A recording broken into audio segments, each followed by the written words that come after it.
Many of our stories find their way to the livestream feeds from table to web, and others have extensive recaps. But sometimes, friends just want to play a quick home game, and we don't have time for all the setup and preparation. Such is a story today. A short story. A tale from Aelithia.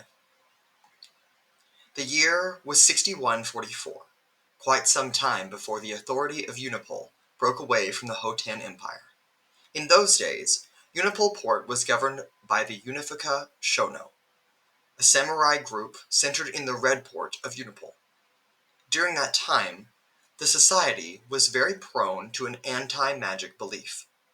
In such a time, the Kata'rai Witches used dark arts and magics to attempt to summon a long-dormant fire primordial titan known as Limba Tan.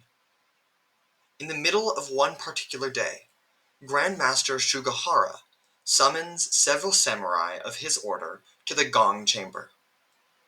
Sitting in front of the large golden instrument, he informs a group of young samurai that the Kata'rai Witches are plotting something sinister and evil.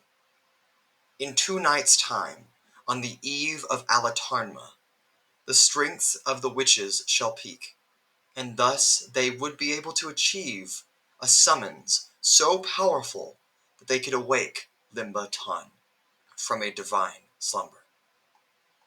Our samurai team, consisting of the human male Jin, the human male Eaft, the human female Bev, the human male Graham, the dwarf male Osmir, the dwarf male Samal, and the human male Bruce Killis, set out to find where this ritual may take place at.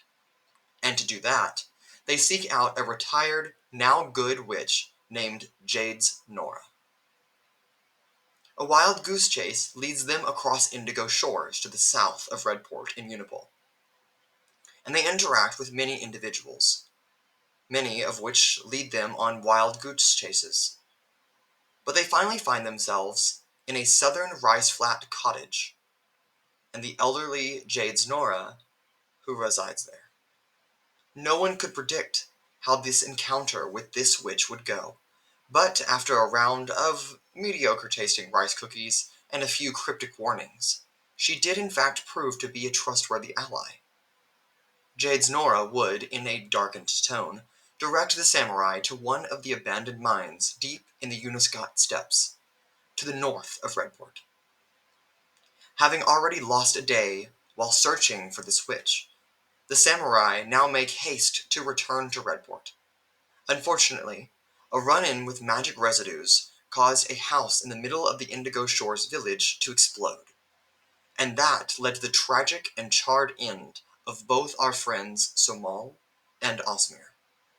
Following the explosion, and coming to investigate, Samurai Dilan would join the crew as they stopped to rest and recover for the evening at the Dragontooth Inn of North Indigo Shores. The following morning, with less than 24 hours until Aelithia reaches its full height, the samurai relayed information to Grandmaster Sugahara, and proceeded onwards towards the abandoned mine that Jades Nora had told them about. They arrive in a steep valley, with jagged and sheer cliffs. Atop one such escarpment, about 200 feet in height, an old mine shaft and a structure sit intact.